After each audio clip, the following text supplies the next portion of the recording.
Blam! Google Hangout is now on air. Prepare to initiate theme music. Preparing to initiate theme music. Initiate theme music. Initiating theme music. Individuals, you are charged with capital malfeasance. Anti-citizen status approved.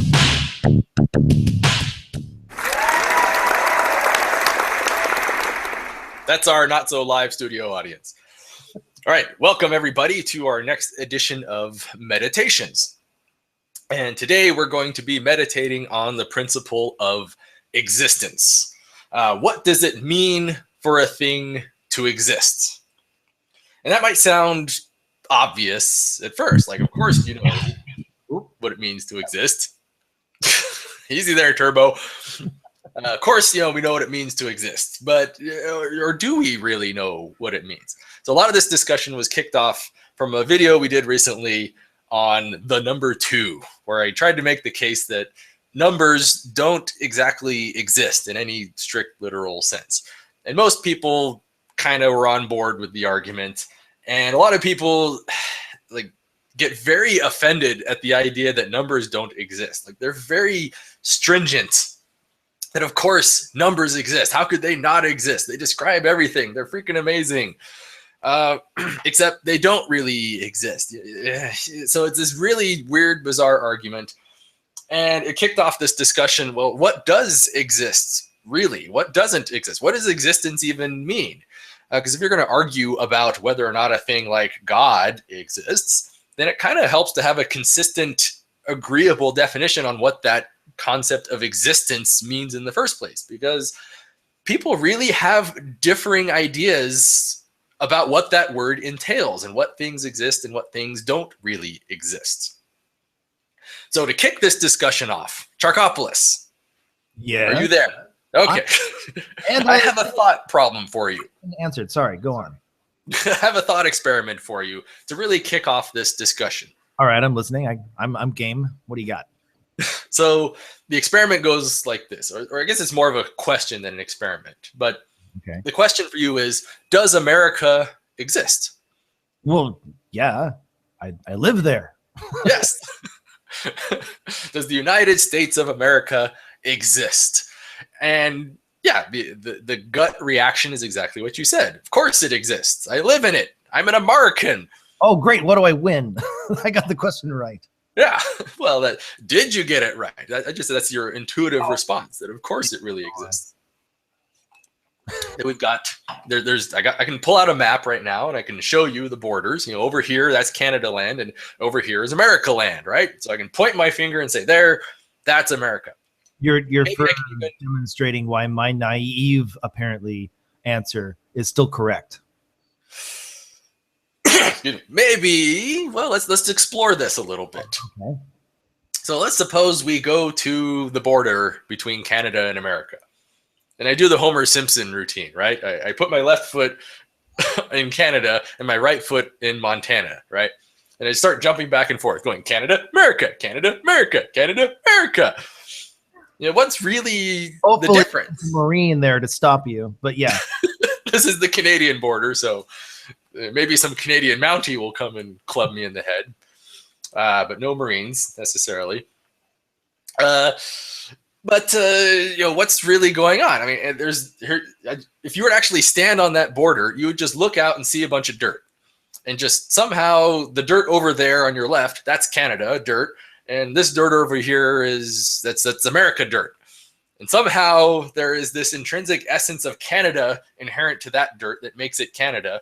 And over here in America, there's American essence of freedom, like osmosed into the soil. It's freedom dirt that makes it American dirt instead of Canadian dirt, even though Canadians technically have freedom too. So what would be the difference? The extreme amount of patriotism associated to the dirt. There's essence of America in this dirt over here, not so much in that dirt. I would eat that American dirt with pride. Where my Canadian counterpart scratch his head saying, what do you think you're doing? Tastes like liberty. Yep. So Getting but in a sense, you can point your finger over there and say that's Canada, and over here is America. So in a sense, but you're just pointing at the dirt. That's not really what America is. Is America just the dirt below your feet? Well, yeah. I mean, even though and we could literally draw a line in the dirt and say that dirt is America, that dirt's Canadian.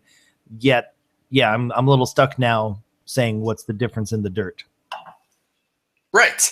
Other than we've just declared this American dirt. You are an American. Is that just because you happen to be born on this collective pile of dirt over here? And those Canadians, they are Canadian by the mere virtue of having been born 2 feet to the left. Well, yeah. Okay, well let's suppose for a minute that the imperialist forces of Canada, in their quest to dominate the world, decide they want to march on Washington. So an army of 50,000 Canadian Mounties, they ride down into Washington, they take over the Capitol building, and they put guns to Congress's head and say, "You're officially Canada. Make it so." And let's just suppose this is a weekday in Congress. Everyone's not feeling very resistant. So they decide, okay, we give up. We shall vote on an amendment officially declaring American dirt to be Canada Junior. They're not worried about how legally binding it is. They're just making it. So they just vote on it, or they accept it. And anybody who says otherwise, the Mounties just shoot them to shut them up.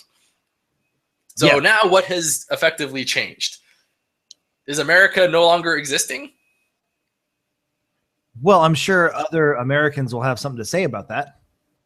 Maybe. And then the Canadians just shoot them and put them in gulags, and now there aren't any more. Or let's take the experiment even further and just assume that everybody in America says, you know what, free healthcare sounds great. Socialized healthcare, I want that. Let's go with this. And everybody in America unilaterally votes on the matter and says, we all unanimously decide we are officially the 7th District of Canada, or the Southern District of Canada. We are Canada Junior now. There is no more America. Oh, sure. I'm still stuck on what a pleasant experience a Canadian gulag might have been. But yeah, we are. Here's a nice book I can read. Thanks. So sorry. Would America exist? Well, I guess at that point, no, because it would thereby be officially Canada at that point. Right. So this kind of raises a philosophical question, and that is, did America really exist in the first place if it could stop existing simply because we all collectively decided it shouldn't exist anymore? Well, seeing as how America began its existence on people collectively deciding to say we're no longer Britain, then yeah, I guess it can stop the same way too. Right. And that's a very subtle point. It's not like this is a philosophically outrageous scenario. Like, this happens all the time. I could just as easily ask you right now, where is the nation of the Ottoman Empire? Oh, yeah. Lost or the Byzantines. Yeah. They aren't around anymore because some people with weapons and ideas came along and changed a bunch of minds, either by force or by reasoning, and the Ottoman Empire just stopped existing because everybody within its borders just collectively decided to stop being Ottomans and Byzantines, and now they are somewhere else. Now they're Turks and yes, either other countries decided, or we'll say collectively persuaded to. Yes, persuaded. So, right. If a nation can simply stop existing by the mere virtue of everybody deciding that it shouldn't exist anymore, did it really exist in the first place? That's really the question I want to bring up. Well, you could say it existed in some form whilst people said, sure, why not? For a time it did. Yeah. Maybe for a time, but it stopped existing simply because we voted on it. Yeah. Like quite literally, we could vote on the existence of America. Funny as that sounds, I think you're onto something. That could happen if you convinced everyone we'd want to split into two different countries, America A and America B, or Western land and Eastern land. Then America would just stop existing simply because we decided collectively that it shouldn't be there anymore. Yeah. So this really, like I said, it raises this question of, well, what does exist? If something is hard and seemingly tangible as the United States of America can stop existing simply by human wrote fiat, is it really fair to say that it existed in the first place? Or maybe that it did sort of exist, but not objectively exist. It was sort of a fiction in our minds. Okay, yeah. It was a fiction that everyone decided to play along with. Sure. Interesting.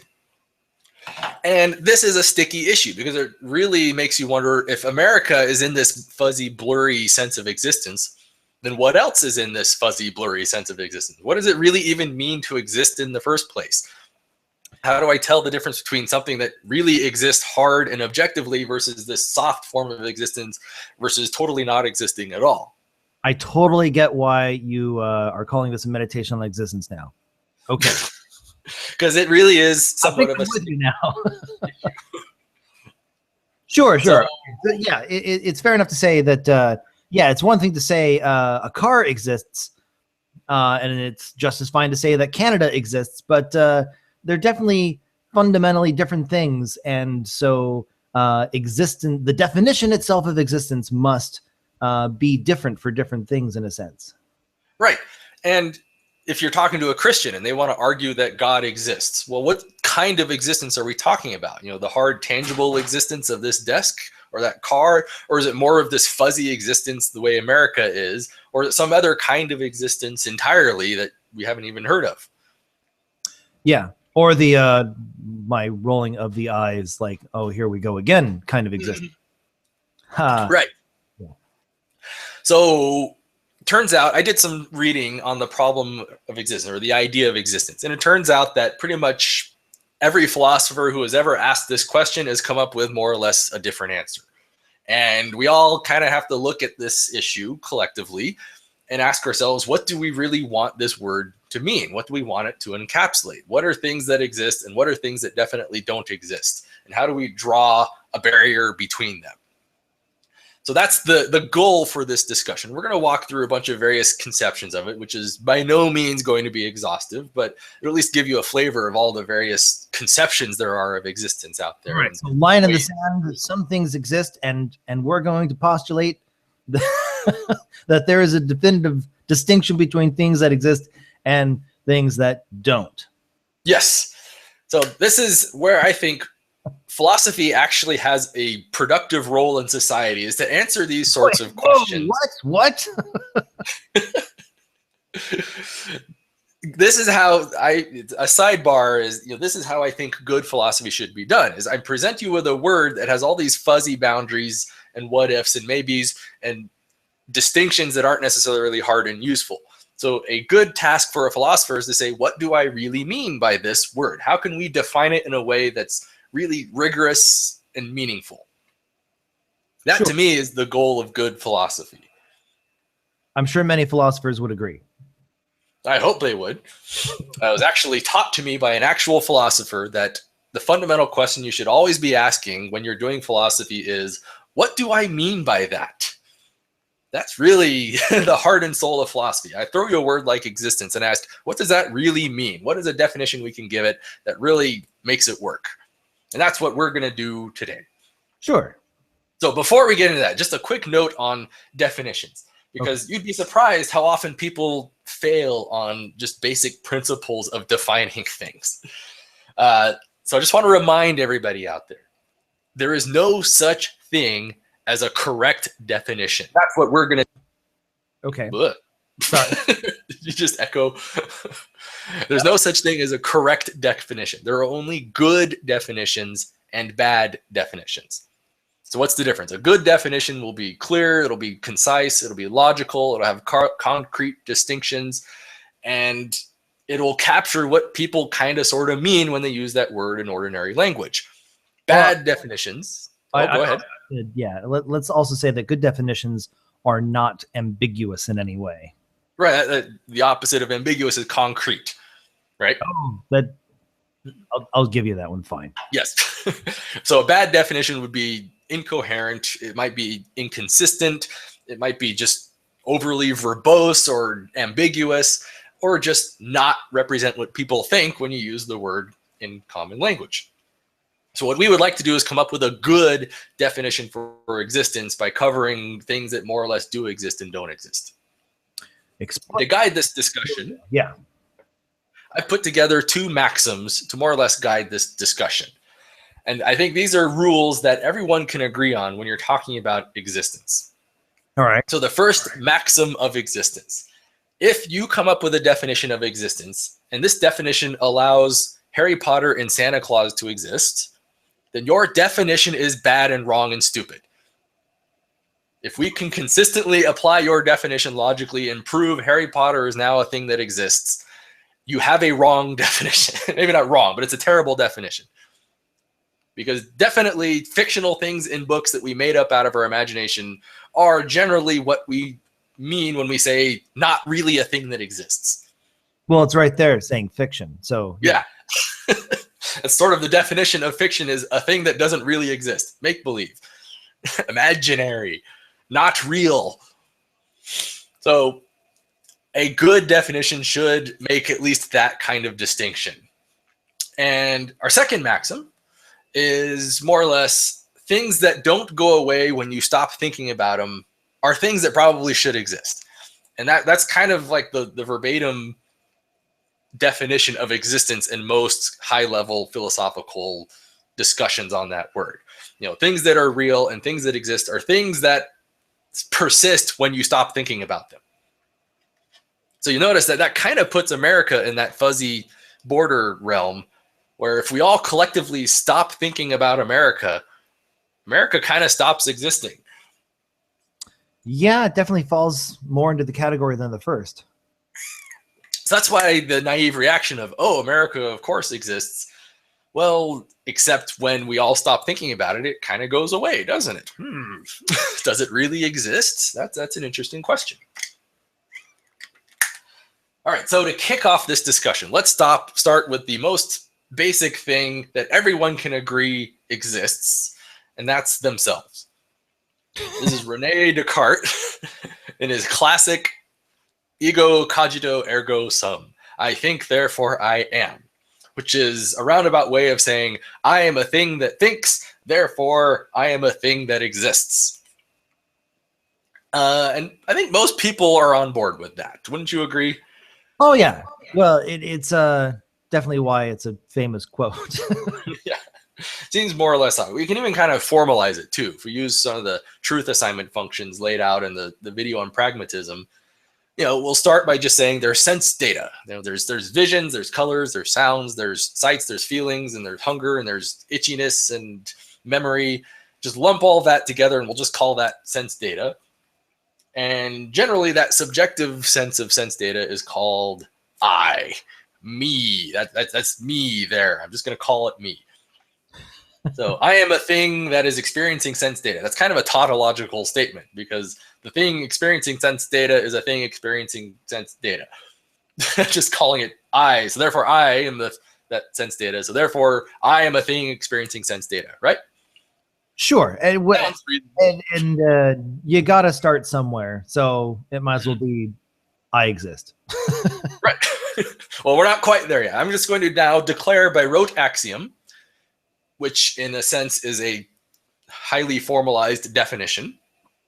The set of all things that exist, or so let's say the set of all things that experience sense data are a subset of the set of things that exist. Sure. Sure, why not? If I didn't exist, I would not be here experiencing sensory awareness. I would not be seeing things and feeling things. And that's just definition. Right? We can run with that, sure. Sure, and it's just a word, and I'm formalizing it by mathematical sets. So essentially, now we have I am a thing that thinks. Things that think are a subset of the things that exist. Therefore, I am a thing that exists. Bam! Completely rock solid proof that I am a thing that exists. Thanks to your own axiom that brought you into existence. Well, why not? It's just kind of a definition. Sure. Most people will run with that definition that if I was not a thing that existed, I wouldn't be here talking about it. That's kind of what I want that word to entail. Yeah. Right? Yeah, we can go with this. We don't need very much argumentation on that. Okay, so now this raises a question. You brought this question up a while back. I did. And the question is, does red exist? Oh, I do like asking that question. Does purple exist? Does loud exist? I'll just let that sink in for a bit. So in a sense, we've kind of established that sensory data, which collectively is called I, well, that is a thing that exists. So what about subsets of the sense data? Wait, do you mean sensory data exist or sense awareness? Well, that's kind of one and the same thing, arguably. The data is the awareness? Is that what Or maybe the awareness is a subset of all that data. Okay, I'll go with that. Yeah, sure, why not? But the data, the awareness is part of the awareness is that experience of red. I hold up a red apple and I point to it and there's this definite experience of redness. So is the sense data itself, should we lump that into the set of things that exist or not? Oh, knowing what I know about red, I'm pretty hesitant on that one. Well, as long as we're clear about what it is. Red is just a subjective personal perception. It says nothing about what's out there beyond your perception, but the perception itself. Is that a thing that exists or a thing that doesn't exist? It exists for me, but beyond my mind, I'd have to say no. Or maybe. Or maybe. And the distinctions may be kind of arbitrary. Like, or is it? What do you want existence to cover? Seems to me like you could just lump it right there into the set of things that exist and we'll just encompass it. Or maybe you don't want the data itself to really be sets of things that exist. What do you think? Oh, well, man. I now I'd have to, I want to say fine tune our definition of existence. Uh-huh. Okay, so red I know comes from photons that make me perceive red, but the photons themselves aren't red. Well, pretend you don't know any of that. Oh, okay. Look at an apple, it looks like red to you. Then okay, fine, red exists. Well, but then what happens when you turn out the lights? Oh, Blink your eyes, and all of a sudden you're not experiencing it anymore. Did it stop existing? or if you're walking under a sodium street light that's all yellow, then now you're dealing with a, I don't know, what would that be, like a dark, almost black, not red, very definitely not red apple. So you can see this is kind of a conundrum where you're definitely experiencing the sensation, but it also goes away when you stop experiencing it, which Sure. kind of violates our maxim that if you stop thinking about it and it goes away, what was it really existing in the first place? Yeah, I mean, you can definitely be holding an apple in a room, and then turn the lights off. You can still hold the apple. You're still feeling it there, but where'd all that red stuff go? But then again, if I stop thinking altogether, does that mean I stop existing? That by that definition now, maybe I didn't really exist in the first place. Hey, we're just going with your definition, so Well, that was a maxim. It's bendable. You can either accept it or not. But you can see how it's kind of hard to pin down. If I stop thinking about things, then I more or less go away, and my sense data goes away when I kind of stop experiencing. Okay, but Which means be a little did rude. did I exist? Wait, you're in the dark room. You know you saw a red apple. You know there was red, but thinking red, does that still count as it? Or am I jumping too far down this rabbit hole now? Yeah, it's kind of a weird, where do you draw that line? And, well, I think there are ways around it, and we'll talk about that some more. But you can see how it is kind of flimsy and precarious to try and pin hard distinctions on this stuff. Or maybe we can just give up that maxim that maybe some things can still exist even when you're not thinking about them. Or even if they go away when you're not thinking about them. Maybe we'll have to accept that existence really can satisfy that. Yeah, I would be more comfortable with more conditions, like things that, or what we have, your second maxim, I think. If you stop thinking about it, it's still there. But we can at least pin that one down, damn it. Maybe. So let's go to our next example. Let's look at the view of materialism. So materialism is the idea. Okay. Materialism is this idea that the only stuff that really truly exists is all the matter and energy and space-time in our universe. And maybe other universes have their own matter and space-time out there. But definitely, if we want to talk about things that exist, then the matter and energy and space and time and everything in it is the stuff that exists. And if you're not talking about matter and energy in some fundamental way, then you're talking about things that don't really exist. I like this way more. So a good hard example of this is, does my car exist? So how would you prove that your car exists? Well, you'll go outside, you'll knock on it in the hood and pop it open and show somebody. There's the tires, there's the windows, there's the engine. Here's the title to my car. There. It's my car and it exists. I'd say you spend way too much energy on it. I'd say, see that thing across the street? I'm going to point to it. See that right there? That's my car, and therefore it exists. Done. Okay, that seems reasonable, because you could strangle my guts out on the spot, and I'll die, and I'll stop thinking about the car. But that lump of matter and energy over there is still going to be there. I don't know why I had to get so morbid, but yes, the car. Well, remember, the idea is you stop thinking about it, or if you die. You have to die for the purposes of this experiment of existence. Well, that's sort of the idea. This is the common philosophical thought experiment, is if all humanity just died out tomorrow, would that car still be there? I'm starting to see why philosophers are not well liked at parties. Let's just imagine humanity goes extinct tomorrow. We all just collectively get a cold and we all die, or we all just fall down our stairs tomorrow, getting up for breakfast. Humanity just drops dead. Wait, we all had to drop dead from falling down our stairs. Or maybe we just all collectively get amnesia. Who knows? But for some reason, we all stop thinking about this car. We all drop dead. We all get amnesia. We all just ignore the discussion entirely. Is the car still there? Yes, the car is still there. And I'm inclined to agree with that. The car is still there. That little blob of matter and energy and tires and windows, it's still there, even if we all collectively stop thinking about it. So that seems to at least satisfy that hard condition that it's there, it's tangible, and it exists, and it'll still be there even if we try and vote on it. Sure. We can't vote the non-existence of the car. You can't all get together and say, we vote that this car shall no longer exist. Then what's that thing over there that you're knocking on the hood? Yeah. Still go over and kick it. That reminds me of Penn and Teller's Showtime TV show. You cannot vote on the gender of a bunny. Yeah. And so you can't vote on the existence of my car. If you all vote on it and you go out there and you can still kick it and experience it, it's probably still there, independent of your say-so. So that, to me, makes a pretty strong case for materialism.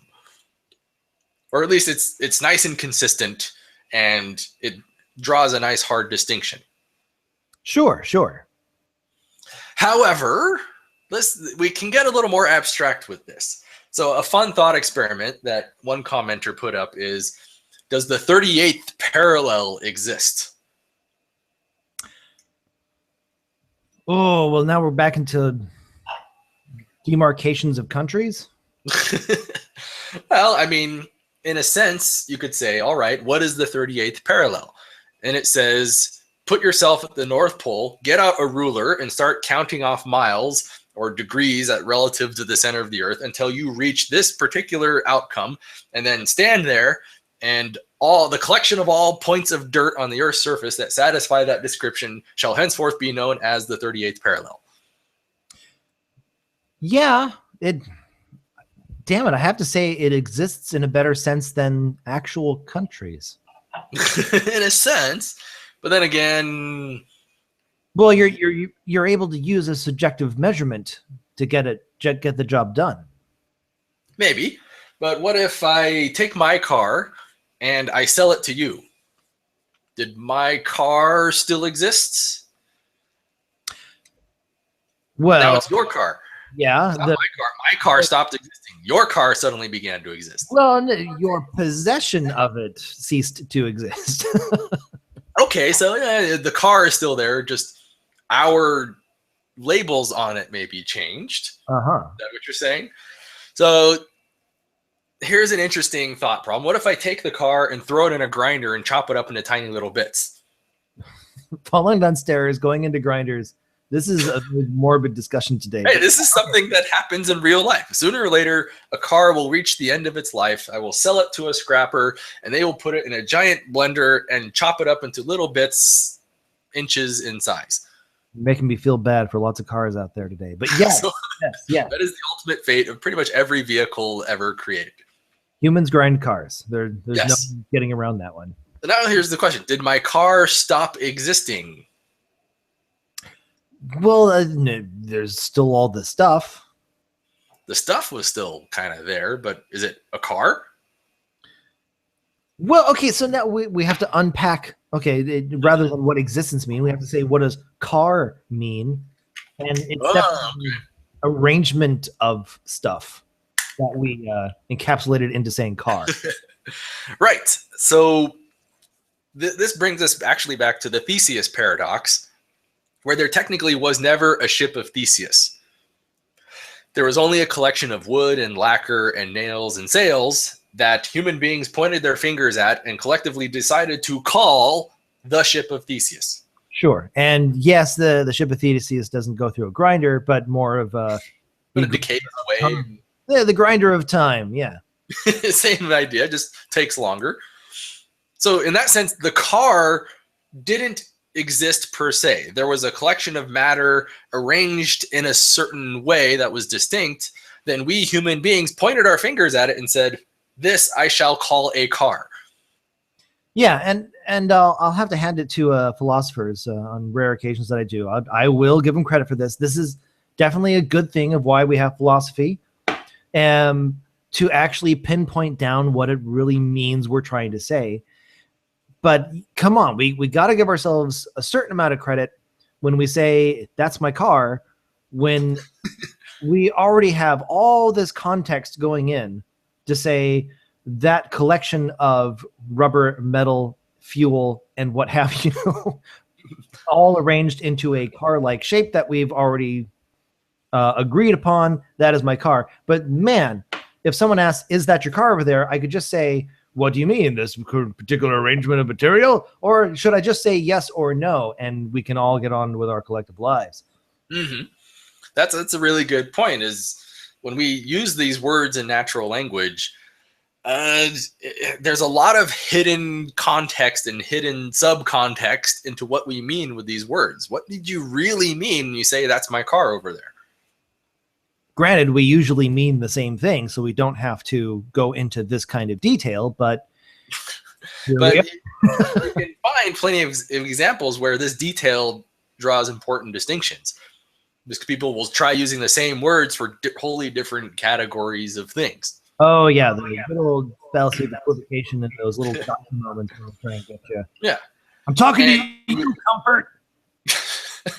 And we oftentimes don't really notice that people mean different things, because when I point to my car and say that's my car, people generally just behave in a way that's consistent with what I meant by that. And then I don't question it as long as they don't try and steal it. Things like that. So in that sense, materialism still kind of looks pretty good. You could just say the matter and energy of the car, the little photons and electrons and protons those are things that are objectively there.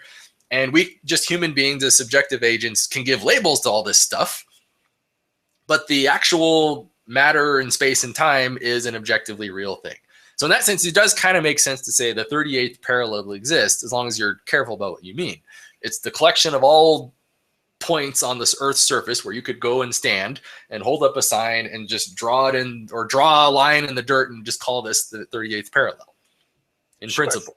Yeah. So that sort of seems reasonable to me. But you notice it is a very materialistic foundation that drives it all. At the end of the day, I've got a ruler and I've got a scale so I can measure distance, I can measure mass, I got a stopwatch so I can measure time. And all of my language about existence in cars and parallels, it's all grounded in that fundamental language of empirical measurement. Sure. And it goes back even just to have a nice all-encompassing sensory data. We can all collectively look at the sensory data and say, yes, we are looking at something, and we'll simply label it car or 38th parallel. We are definitely being consistent, if anything. And this is something I like to call the finger test. That if you can just point your finger at the damn thing and say, there, that's what I'm talking about. There it is. Go kick it and feel it and lick it. And that is the thing. That's my car. That's my house. That's my horse. Yeah. Okay, if you can kind of satisfy that condition, it seems pretty safe to say you're talking about a thing that exists. Sure. That seems reasonable to me, at least. Maybe the kids out there will disagree and poke all sorts of holes with that. But as long as you're clear about the distinction between the car and the label, or the material of the car and the label of carness that we assign to that arrangement. You just have to keep that distinction in your mind at the end of the day. Yeah, we already agree on the hidden context when we already talked about these things. And yeah. Okay, so this now raises another related question, and that is, do processes exist or not? So I'll give you an example. Okay. Does baseball exist? Oh, yeah. Or well, a baseball or the game baseball? The game baseball. If I say do baseballs exist? I can hold up a ball and show you the stitches and the colors and say, there, this collection of properties I call baseball. We just established the finger test. You could just point to the baseball. We're good there, right? Yes, but what about the game of baseball? Not the game of baseball. Yeah, well, point to the game of baseball. Would you? Okay, so like I'm gonna still I still like what I did with the car. It's an arrangement of stuff. We still have stuff. And baseball. I'll call it a particular arrangement of actual baseballs with people on flat ground, and baseball bats and all that other stuff that's associated with baseball, all acting in concert with each other and the existing material under certain rules of which is consistent with what we know baseball does. Ha! There's my yes.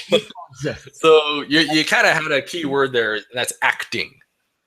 So that you can't actually point to baseball in the strictest sense. If you go to a baseball diamond, you get a baseball and a pitcher and a first baseman and the home field and the bleachers and a bunch of players, and they're all just standing around with their thumb up their ass. That's not really baseball. It's just a bunch of dudes in a field with a bunch of stuff around them.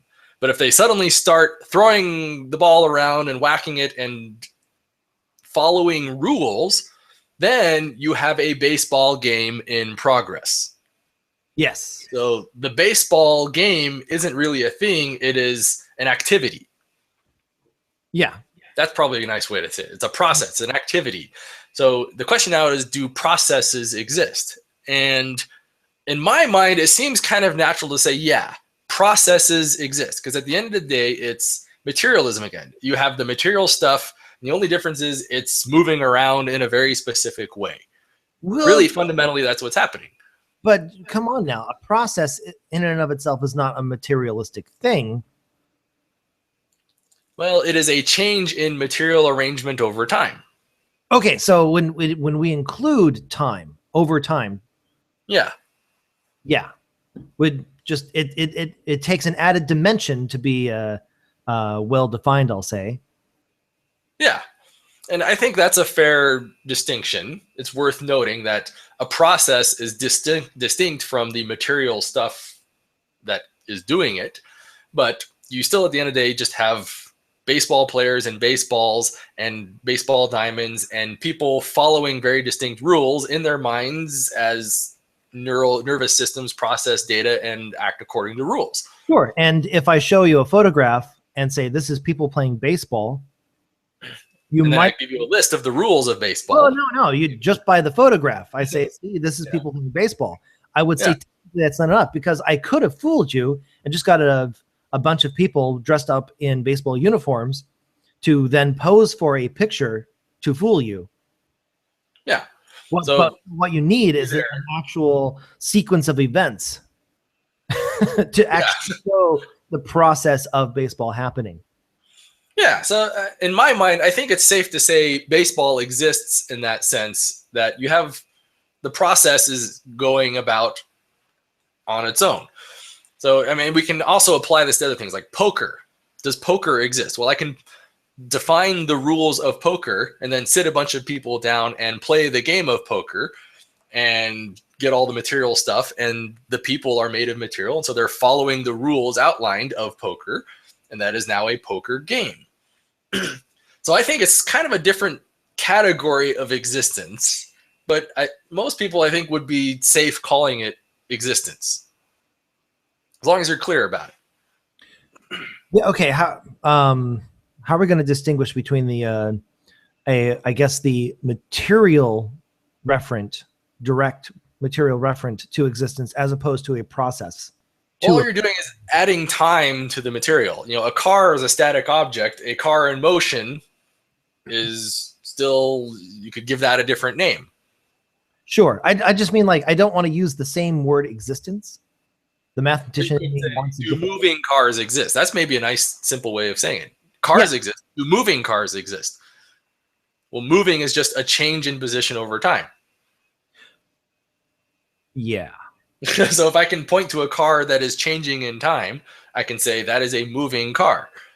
But that means I've just now allowed time as a new aspect of material things that exist. Oh, crap. Now does time exist? I mean, I can get out a watch and just click it and say the duration between those ticks on the watch, that is what we refer to as a measurement of time. Yeah, well, I would say what would physicists have to say? That it is an overall process of things happening? Well, there's a lot of, it's a process. What's wrong with that? It seems natural to say that if you allow time to be an aspect of your existence definition, then things changing over time or evolving over time can be given a label as a very distinct process. Here is the process of baseball as it is unfolding. Here is logic. Here is poker. Here is erosion. Does erosion exist? Well, you would just point to a mountain. Here it is day one. Here's the cliff face, and then wait 1,000 years later, and the face has changed. And I call that change the process of erosion. Sure. So erosion exists in that sense.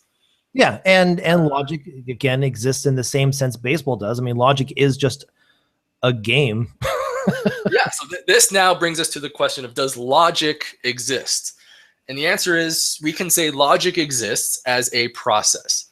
Logic is a set of rules that govern propositions. So it's a human process that acts on our language. And you can follow the rules of logic and be logical. So when you see someone exercising the rules of logic in their arguments and in their speech to other people, you would say, that is what I mean when I talk about logic. It is the process of this person formulating propositions and sticking them together in accordance with these rules. Just and like, that description is no different from baseball. Which means logic is fundamentally a material process. It acts on human language, which is humans are material beings, and the things they do includes talking and using language, and the rules they employ on that language is what we would call logic. So now you've just arguably made the case logic is a purely material process. Submaterial, maybe, but yeah. The problem, though, is it's a subjective thing, that if we all just died, there would be no more logic because there'd be no more human language. Yeah. But you can more or less say that if you died, all the other people would still be there using their logic. So it seems to me you just kind of got to be careful, what do you mean when you say a thing exists or doesn't exist? That if you die, does it go away versus does everyone have to die for it to go away? Or if something that people just do, can we give it a label and call it a thing that exists? Sure. So, okay. So definitely we have two categories of existence here. Let's say if this thing is already made up of matter and energy, then that is a hard existence. Yeah. Hard existence versus soft existence. Maybe. Yeah, and if it is a process of matter and energy that we can see change over time, then there it is. It is a soft existence. So I'm happy with new definitions. Yeah, that's a nice, clear distinction. You have the raw matter and energy, and then there's its evolution over time, in a sense. And since people are made of matter and energy, and they evolve over time by doing things, and one of the things they do is exercise logical rules in their language, well, you can now objectively point to people doing logic and call that logic and say logic exists as a material process. Sure. So materialism still kind of holds strong with a lot of these distinctions. So, okay, and you can also now go back to America and say, in that sense, well, America does exist as a process of human beings. Yeah, it's a soft existence. Yeah. That is, if I try to violate the borders of America and declare this particular scrap of dirt to be Canada, then a bunch of angry Americans will come back with guns and tell me, no, it's really America. So it's a convention that people all kind of collectively agree to and abide by and enforce. They don't even wait for the Canadians. They'll just do it anyway. So, yeah, that seems to me now you've got a case where maybe America does actually exist if you just loosen that convention a little bit. Sure. Yeah. Okay. I'm liking this meditation now. Yes. I think we're getting somewhere. Okay. So there's still a few bumps that have to be ironed out, but you can kind of see how it's not so clear of existence versus non-existence. You want to say that if we all stop thinking about it, it goes away. But then again, the things we think about or things we want to say are things that still sort of exist because we follow rules that create experiences for people over time. Sure. So yeah, we're still grounded in a sense on matter and energy. Right, but yeah, that's a good point. We're still grounded at least in materialism. So that means materialism still kind of holds strong in that regard. So let's do another thought experiment, another philosophical conundrum, and that is, do numbers exist? Oh, recall, my territory. I did a whole video where I explained 2 does not exist. There is no such thing as 2. So does 2 really exist? Tell me, mathematician. Well, the mathematician in me wants to argue you, but the mathematician in me, well, knows that they. So it's kind of a complicated question. Well, like, how about this? Does mathematics exist as a thing people do? I was going to say, what do you mean by exist? Do Yeah, people engage in a process known as mathematics? Sure. It's a game we like to play, and it's called math. Okay. But if we all just kind of stopped doing math, would math still exist? I don't want to explore that scenario. Well, you can see it is a soft form of existence that isn't really. It's rules that we follow. And we can give the rules that people follow a name and say that there are people that following specific rules. And so we'll call it at least existence in that sense. Yes. Okay. So we can say that if numbers really do exist, it is a very soft kind of existence. It's something in our minds that we just kind of agree to. The numbers themselves don't exist, only the rules and the people and the rules they collectively decided to follow. Yeah.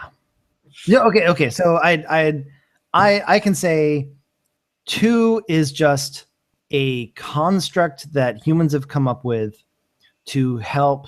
Once we assign a real material thing with a 2, then we can predict its behavior in a certain sense. Well, okay. Here's a nice question. What is 2? Define 2 for me. When something has the intrinsic 2-ness about it, of course. Uh, Well, how do I recognize the intrinsic essence of 2? okay, so the natural number 2 or the complex number 2? The Or- natural number. Keep Fine.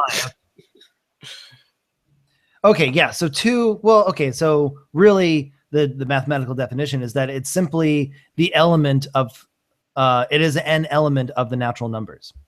The set of. 2 is a number that exists, although by definition, it's an element of the natural numbers. Okay, but okay. See, then I have to say mathematicians when they say exist, really they're just saying we are declaring it as an element of a set. Hold that thought. You're getting ahead of us. So the key point is you're saying is, 2. If I ask you what is 2, and all you said was, well, it's a natural number. So then I ask you, well, what the hell's a natural number? Well, And then you would say, well, it's a set that contains the element 2. no, a natural number is an element that is within the set of natural numbers. So Yeah. So what's a natural number? it is an element of the set of natural numbers. Oh. Okay. Well, what does that mean? Be more clear, damn it. How do I tell if an element is in the natural number set and not some other set? Well, okay, so by the way the set of natural numbers is defined. Okay. So that now, how do I define the natural numbers? Define Okay. that for me. It contains the element we call 1. Okay. And it is closed under addition. So for all the lay kids out there, what you basically just said is 2 is a natural number, and the natural number set is a set that contains an element called 1, where 1 is a natural number. And for every natural number, there is a corresponding other natural number called the successor. Yeah, so if n is a natural number, then n plus 1 is also a natural number. Okay. And 2 is the n plus 1 for 1. Yes. So in a very roundabout way now, all we basically said is 2 is a natural number, and natural numbers are elements of the set of natural numbers, where a natural number contains the element 1 and 2, plus some other rules. Yeah. But does it exist? Well, So let's simplify it. We can say 1 is a natural number, and the natural number set is a set that contains the element 1, among other things. But that's essentially the literal axiomatic definition of 1. yeah. The natural number They 1. wrote circular tautology. 1 is a natural number, and the natural number set contains the element we call 1. Yeah. That Well, seemed a and- little funny to me. Okay, I can still give it some kind of like soft existence scenario here, where we can say, because of the rules that we state, like where addition is associative, and you can have the distribution just the distributive property of natural numbers. We say here are the rules, and if you do anything that follows in accordance with these rules, then you're probably dealing with natural numbers. Yeah, so it's a declaration of rules and definitions, which seems to me definitely something that we can say people do and people exist, but it only exists as long as people are doing it. Yeah, so numbers are really, really weird. Where it's I guess it's a soft existence. It's all processed material. They want numbers to exist even after humanity dies. If humanity disappeared or before humanity even existed, they will argue that the numbers were still just there in their Platonic realm, existing without us.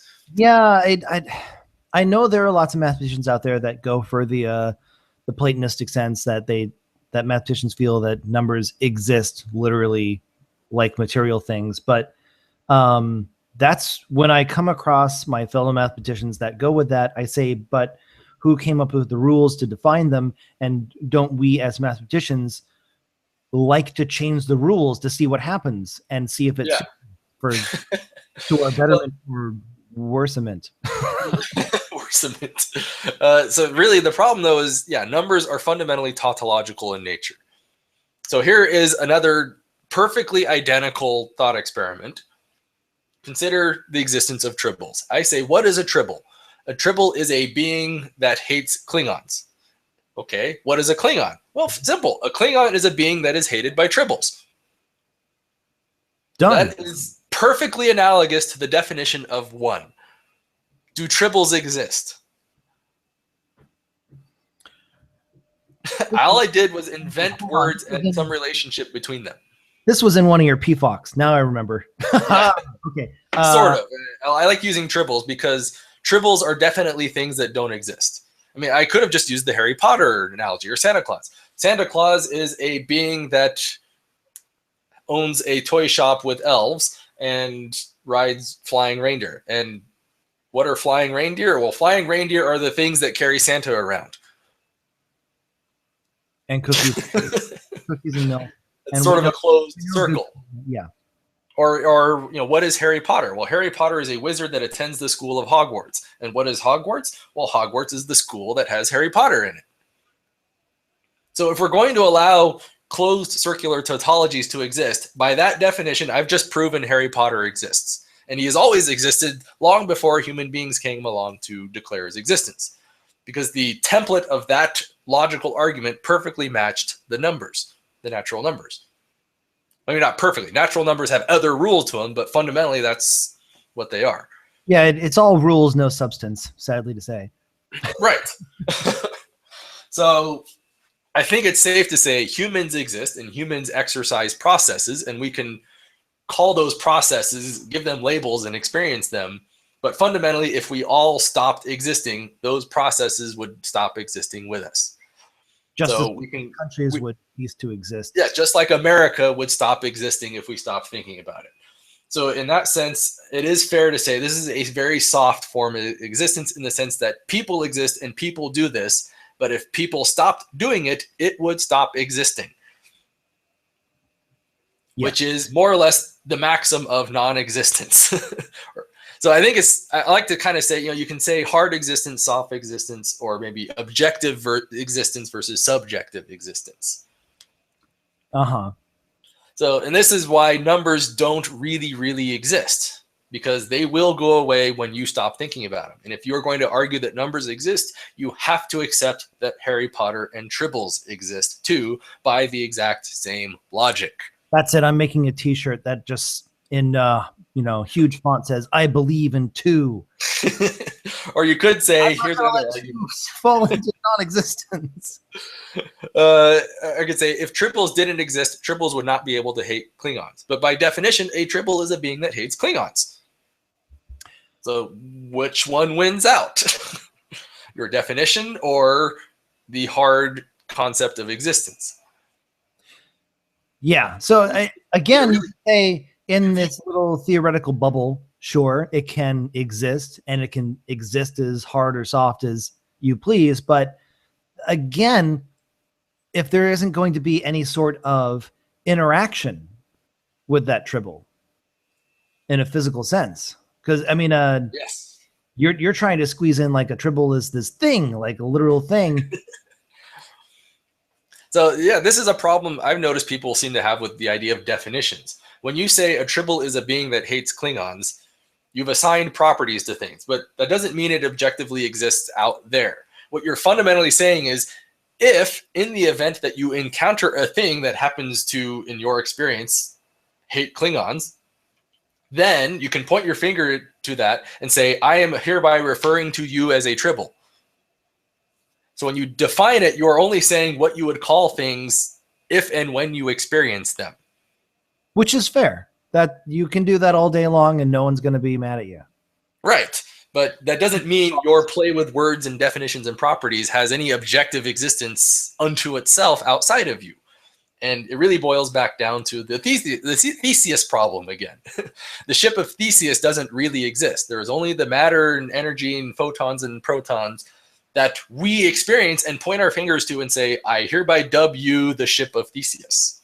Mm-hmm. Yeah. So materialism, again, is the foundation that just kind of halts the thinking. So this, really shows why two is not really a thing. There's nothing you can point to and say, there, that is two. What you can do is point to two apples and two bunny rabbits. Yeah, well, I could say you could point to two apples, but then I could say immediately after the fact, no, really, is there two apples? I mean, what does it mean to say two apples? Are you could have these two objects on the table, but hold on now. Two means 1 plus 1, the addition of the same thing. Uh-huh. I would say these apples are not the same apple copied over. I'd say that do they weigh the same, or did they do they have the same spots on them, or are they actually different apples that we are just simply and coarsely lumping into, just for the sake of argument, saying that they are identical, and then well, what you're doing is counting is a process. When you say here are two apples, you're saying if you point your finger at apples, distinct entities of apples, and engage in the process of counting, the outcome you will arrive at is 2. Yes. I shall therefore dub this collection 2 apples. So 2, you'll notice, is a process that acts on language again. So if you want to say it exists, it is a very soft form of subjective existence. Yeah. The 2 itself is a rule. Yeah, and it's right there, the sentence, as always here, where a actual thing made of matter is a noun, and a process is probably just like for 2 is an adjective. Yeah. And I guess you can say if it's a process that people engage in, it is a soft form of existence. And if it's a process that nature engages in without you, then you can maybe, would you call that a hard existence or something else? Because like the question of, does erosion exist? Or could you maybe say, do things erode? Maybe that's a more precise way of saying it. Yes. There are things that exist, and then there are the things they do. But the things they do don't really exist. Maybe that's a nice solution to it. Erosion doesn't exist. There are only mountains, and mountains erode. There's a thing they do, but then you get stuck saying there is the thing they do. Or maybe that's just sloppy. You can say mountains exist and mountains erode. Well, if you go ahead and say a mountain is a big pile of dirt, and the amount of dirt that pile consists of can change over time, and if it goes from more to less as time moves forward, then we can call that. Right. And again, we're sort of chasing our tails again. Like, does that process exist or not? Well, this is exactly why people, again, don't like to invite philosophers at parties, because this is exactly the kind of stuff that starts spewing out when you just want to talk about, wasn't that a nice mountain I looked at in that photograph? All right, but I think it's safe to say, if you want to say process exists, then you could say erosion is an objective process. But if it's a process that people engage in, it's a very subjective, soft form of existence. Oh, yeah. So in that sense, logic is a soft thing that exists. Poker exists softly. Numbers exist only softly. And mathematics, all of it softly. Yeah. So when mathematicians say there exists a number 1, they even use their backwards E on it. There exists a backwards E. Special mathy symbol. That's right.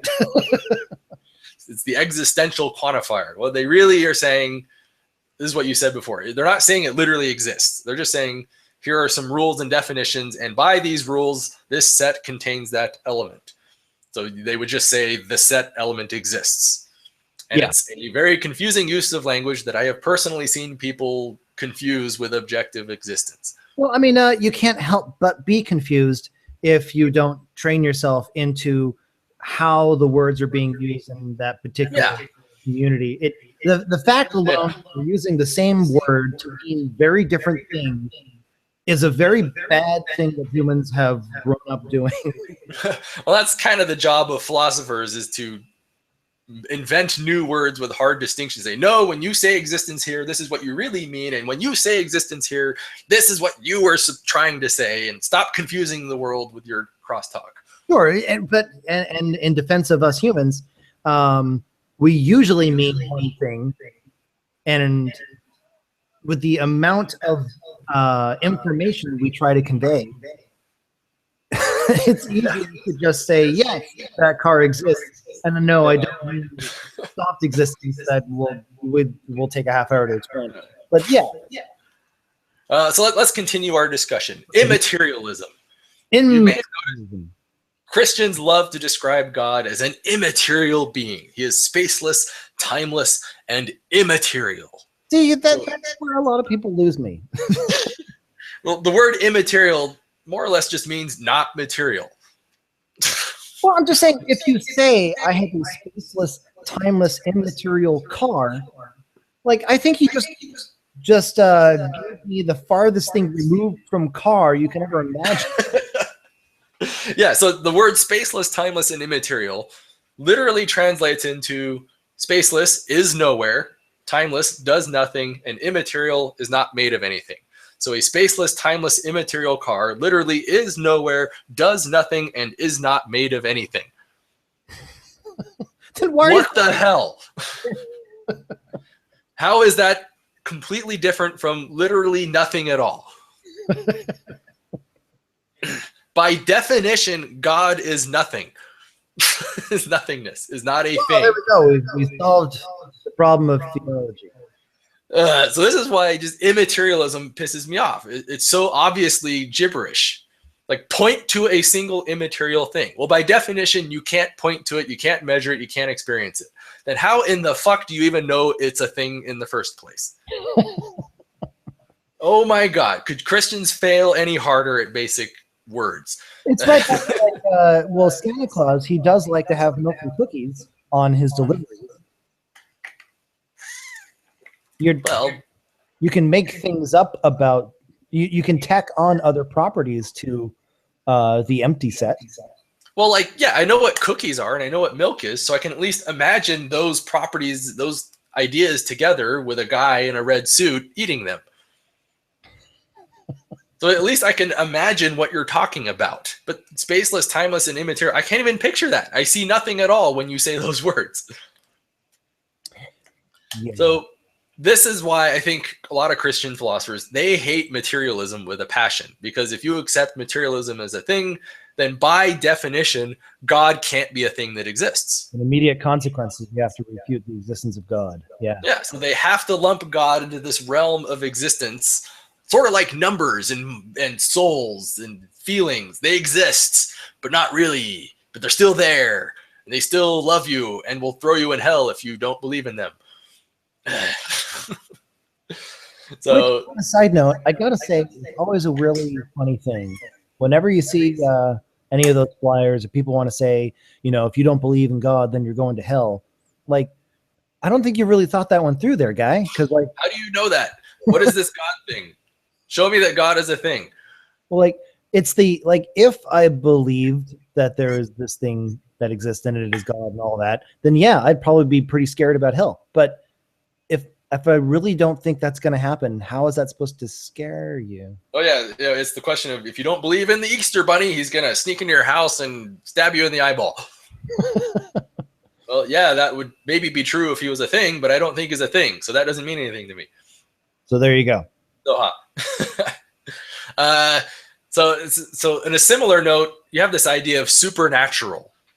So for something to be natural just means to say it has patterns of behavior and follows empirically predictive causal relationships to things. Yeah. So to describe God as being supernatural, you've literally said he has no nature, which is just a roundabout way of saying he has no properties, or he's above properties, whatever the hell that means. So, I think it's safe to say that anything that exists has a nature, in that it has distinct patterns and causal relationships to things. Yes, so very indiscriminate when it comes to things like that. So if you're just the idea of supernatural to me sounds like a thing that is not natural, which is not a thing. It has no nature. But to have no nature is to simply not be, in my mind. Yeah, and if God does exist, there would be some sort of universe in which you could say God exists in, and that universe would have some laws of physics which apply, which means, by gum, it's natural and not super. So the final idea of immaterialism that you'll hear a lot is mind. Mind is immaterial. It's a fundamental essence of the universe by itself. Mind. Not mind, but in quotes, mind. Mind. You can't So see here's the challenge. what they have. Yeah. What do you even mean? What is a mind? It's a fundamental stuff of the universe. Well, show me a single mind that has ever existed without a brain. Point to one. I can point to brains, and I can see brains processing sense data and experiencing that data in a subjective way and making decisions. Well, okay. I call that mind. And now that we've had this nice lengthy discussion on hard and soft existence, well, there we go. Mind is the game, the baseball game that the brain plays. In a sense, yeah, mind is what brains do. Information comes in the form of sensory stimulus, which is then processed and interpreted, and then used to formulate decisions back out. Yeah. So that's what brains do, and that process we can call mind. That process of subjectively experiencing and making choices is mindness. What's wrong with that? There you go. So what is by mind? definition now, mind is a material process. Done. Not a problem with it anymore. We've solved philosophy. Yes. So all those philosophers of mind out there can go eat shit. Just solved your whole problem for We you. just move on from this now. That definition was perfectly self-consistent and perfectly compatible with materialism. You don't have to postulate this fundamental non-material mind essence by itself. Just get over yourselves. Right? And it explains my personal subjective awareness. Red is my brain's interpretation of photonic stimulation of my retina. Yeah. Well, also, I don't think either of us are trying to try and take away the complexity, the beauty of mind by deconstructing it. Complicated, we could say. There's a little bit more to it than that, but that's kind of the fundamental. Easily the most complicated thing humans have ever come across, and mind does great stuff, but really, it is not its own thing. Well, yeah, I mean, the fundamental challenge is show me a mind that didn't also have a brain to go with it. Prove it. Show me one. And if you can't, then apparently all minds are what brains do. I've never seen any coherent argument against this other than just a bunch of I feel like mind is different. Yeah. I'm subjectively in a mind right now. You know, well, that's just what your brain is doing then, isn't it? I don't see the problem here. Yeah. Done. We can move on. So I think it's safe to say if you're the moment you invoke immaterialism, you're done. You've just described a thing that doesn't exist by definition. We can just cut that crap out and throw it in the philosophical trash bin. Done. Well, anything immaterial, you can assign any property you want to it, and it, just like triples, it'll be self-consistent. But so what? You can describe an infinite number of things that are immaterial. But again, to what end? What purpose does it serve to do so? How does it help me, pay my rent better or do a job more efficiently? You're not giving me any reason to take in this immaterial definition over a materialistic one. So let's conclude here. We have three categories of existence. No, we got one more point now before we conclude here. Oh, okay. So this is sort of a concluding thought experiment now, a legitimate thought experiment. Oh, okay. Well, yeah, philosophical question. I keep confusing those. Let's suppose I describe to you a being. It is a mammal. It gives live birth. It is a tetrapodal skeleton vertebrate. It has an elongated nose and little pointy ears and some fur and hooves and runs really fast. It's a member of the genus Equus. Right? I'm going to call this collection of properties horse. I'm with you so far. You're with me. Okay. You take all those experiences of mammals and vertebrates and skeletons and hooves and noses and ears and lump them together in a certain way. I call that a horse. If and when I ever experience a thing that has all these properties, I shall call it a horse. Now, take all those properties and add one extra little bit to it. Imagine a horse with an ivory horn growing out of its forehead. And I'm going to call that a unicorn. So now I have two very distinct collections of properties. I now say to you, one of these things is a thing that exists, and the other thing is a thing that does not exist. It is a How fiction. do you draw that distinction? Sure. Notice this is the free will experiment I did earlier. I just am replacing it with existence now. Here are two things. One of them is a thing that exists, and the other is a thing that does not exist. But otherwise, they have kind of all the same properties. How do you tell the difference? Well, it does it like 90% exist because it holds 90% of the Nope. properties. Okay, If you find a horse, it's not a unicorn. If it doesn't have the horn, it is not a unicorn. sure. Can I go and get the genes from a whale, from a sperm whale? No, wait, no. Oh crap! Which whale has the You know, a narwhal. narwhal? Yeah. Okay, so I get the genes from a narwhal, splice them out, and get them into a horse. So, and have So what a. are you saying? The unicorn doesn't exist yet? That's How do you not know a- that? That would be a big tooth. That's the narwhal. Damn it! Does the unicorn exist or not? I get an elephant tusk. Right now. No, I genetically modify a horse to grow an ivory horn out of its forehead. Ha! Is that okay? Well, you can do whatever you want, but how do I tell the difference between the thing that exists and the thing that does not? If I told you the one thing is a thing that exists, how would you prove that in relation to a thing that doesn't exist? Well, I'm gonna definitely have to go back to our finger pointing test. Yeah. It really kind of just boils down to the finger test. And I realized way after I started pontificating over the problem of existence that I sort of accidentally defined a perfectly reasonable concept of existence in PFOC number 4. That is, to say that a thing that exists is to say that I can interact with it in some way and use it to generate a predictable sense experience. The horse, if I say a horse exists, what you have fundamentally said is if you go out looking for a thing that satisfies all these properties, there is somewhere in the world where you will find it. And if Yeah. I say the unicorn doesn't exist, what you are saying is if you go out looking for it, you will never find a collection of properties that manifest in any tangible thing that satisfies that definition of unicorn. It definitely causes a nice demarcation of existence. Right. So if you define God as a thing that you just can't go out and tangibly experience and predict in some way, by definition, you have defined a thing that doesn't exist. Yeah. Because even if it did exist out there, the simple fact that you can't interact with it means you cannot even know it's there in the first place. Yeah. That's how you experience. That's how you know things about the world, is you go out and find them. Not defining them, you find them. Okay. So that to me seems like a pretty good demarcation right there. Absolutely. So, okay. So I want to wrap this up. Yeah.